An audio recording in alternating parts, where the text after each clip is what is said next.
자, 오늘은 신경치료를 왜 해야 하는지, 그리고 그 신경치료의 과정이 어떻게 이루어져 있는지에 대해서 저희 치과에 준비된 설명 자료를 같이 보시면서 자세하게 한번 설명을 드려보도록 하겠습니다. 우선은 치아가 바깥에서 어떤 자극을 계속 받게 되잖아요. 그러면은 힘들어서 탈이 나게 됩니다. 사람도 마찬가지죠. 일을 너무 열심히 하다 보면은, 아니면 다이어트를 너무 열심히 하다 보면은, 아무튼 뭔가 계속 스트레스를 많이 받다 보면은 탈이 나게 됩니다. 마찬가지로 치아도 그렇게 탈이 나게 되는데, 그 치아 안쪽에 지나가는 이 신경들 있잖아요. 이 신경들을 우리가 치수라고 부르게 됩니다. 이 치수가 지속적인 자극에 의해서 탈이 난 상태를 치수염, 치아 신경에 염증이 생겼다고 해서 치수염이라고 부르게 됩니다.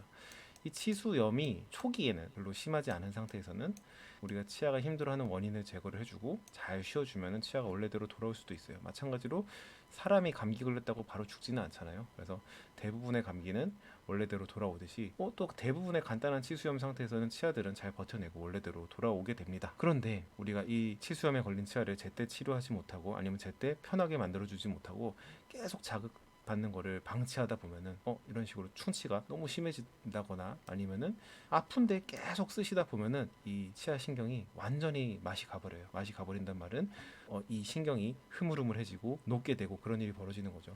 그래서 이 신경이 변성되기 시작하면은 그때부터는 돌이킬 수가 없어요. 그래서 이때는 쉰다고 낫는 게 아니라 결국에는 그 안쪽에 죽어버린 신경을, 혹은 죽어가고 있는 신경을 제거를 해줘야 되는 상태가 됩니다.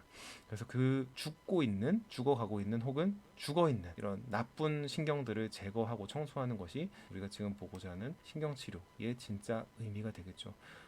다시 한번 설명 좀 드려볼게요. 자, 안쪽에 죽어가고 있는, 혹은 죽어 있는 신경이 치아 안쪽에 남아있으면 어떤 일이 벌어질까요? 이 방 안에 더러운 음식물이 계속 그대로 있는 거랑 똑같은 상태가 됩니다. 그럼 여기서 계속 부패를 하겠죠. 그래서 안 좋은 가스도 만들어지고 고름도 만들어지고 하게 되겠습니다. 그러면 그런 것들이 요 뿌리 끝에 있는 구멍으로 모여요. 그래서 치아 뿌리 끝에 있는 뼈들을 녹이면서 염증을 만들어내고, 그다음에 통증을 유발하게 됩니다. 그러니 결국에는 이렇게 치아가 맛이 가서 아프다. 그렇다면은 그 원인이 되는 것은 결국에는 이 안쪽이 깨끗하지 못하기 때문이에요. 그래서 신경치료는 결국에는 안쪽을 깨끗하게 만들어주는 치료다 라고 생각을 하시면 됩니다. 그래서 일단은 안쪽을 깨끗하게 만들어 주려면은 그 안쪽까지 다가갈 수가 있어야 되겠죠. 그래서 치아에다가 구멍을 쏙 뚫어요. 그래서 여기 있는 것을 우리가 청소할 수 있는 공간을 마련을 해줍니다. 그리고 요런 손 기구, 요새는 뭐 기계, 나이타이라는 기계도 많이 사용을 하는데, 요런 기계들로 이미 죽어 있는 신경들을 이렇게 건져내는 거예요. 깨끗하게 청소를 해줍니다. 그런데 이런 신경들이 뭐 이렇게 한 덩어리 지나가고 두 덩어리 지나가고 이러면 너무 좋겠지만, 사실은 이런 잔뿌리들이 되게 많아요. 이건 저희도 눈으로 보이지도 않고요, 손으로 제거를 할 수도 없습니다.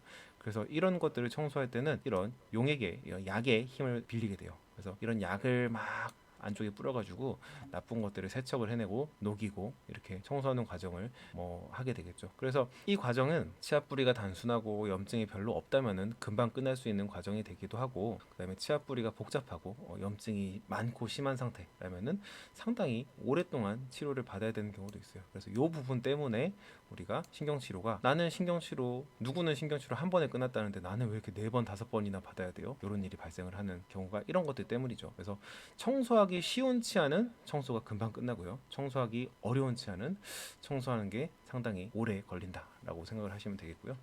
이렇게 이제 바깥이 아니죠. 이렇게 안쪽을 깨끗하게 청소를 해놨어요. 그럼 이제 그 다음에 뭘 해야 될까요? 안쪽을 메워줘야 됩니다. 이렇게 메우는 이유가 뭐냐라고 하신다면은, 우리가 집안을 깨끗하게 청소를 해놨다고 생각을 해볼게요. 그 상태에서 만약에 방문도 열려 있고 유리창도 깨져서 열려 있다고 생각을 해볼게요. 그러면은 계속 바깥에서 먼지가 들어오겠죠. 그럼 안쪽이 다시 더러워지지 않겠습니까? 따라서 깨끗해진 안쪽을 깨끗한 상태를 유지할 수 있게 이 안쪽을 채워 넣어주는 과정이 필요하게 됩니다. 이렇게 채워주고, 또 치아 뿌리 부분들을 채워줬으니까 머리 부분도 채워줘야 되겠죠. 여기까지 이제 하면 이제 신경치료가 끝났다 라고 말씀을 드릴 수 있는 거고, 보통 이 상태에서 그냥 치료가 끝나는 경우는 잘 없죠. 이 상태에서 치아를 이렇게 쌩 깎아가지고 위에다가 이런 모자, 크라운을 씌워주게 됩니다. 크라운을 씌워주는 이유는 크게 세 가지 정도가 있는데, 첫 번째로 크라운을 씌워줌으로써 치아 안쪽이 다시 감염되는 것을 막아줄 수가 있고요. 두 번째로, 이 안쪽이 이렇게 뻥 뚫린 치아는 엄청 약해지겠죠. 그래서 바깥에서 힘을 자꾸 받다 보면 치아가 쉽게 부러집니다. 그래서 특히나 씹는 일을 많이 하는 큰 어금니 같은 경우에는 꼭 크라운을 씌워 주셔야지 치아에 힘들게 치료받은 치아의 수명을 좀 길게 가져갈 수가 있겠습니다. 그리고 마지막으로 세 번째, 신경 치료를 받은 치아는 이제 안쪽에 지나가는 신경과 혈관들이 없어진 거잖아요. 그래서 영양 공급이 끊어진 상태가 되고 얘네들은 이제 죽은 나무처럼 점점 까매져요. 색깔이 어두워집니다. 그래서 생각보다 막 무슨 석탄처럼 까매지는 경우도 있거든요. 그래서 까매지는 경우를 막기 위해서 이거를 이제 심미적인 목적으로 씌워주기도 합니다. 그래서 이렇게 세 가지 이유에 의해서 보통은 크라운을 씌우세요 라고 말씀을 드리는데, 뭐 작은 어금니나 뭐 일을 별로 안 하는 치아나 거기다 잘 안 보이는 곳이나 이런 곳이라면은 씌우지 마세요 라고 말씀을 드리는 경우도 있어요. 그래서 신경치료를 했다고 해서 꼭 씌워야 되는 건 아니지만 씌우는 게 훨씬 좋은 경우가 더 많다, 요거는 맞는 말이니까 이렇게 알고 계시면 될 것 같습니다. 그래서 오늘은 신경치료에 대해서 간단하게 한번 살펴봤고요. 다음번에 또 더 재밌고 유익한 영상으로 찾아와 보도록 하겠습니다. 감사합니다.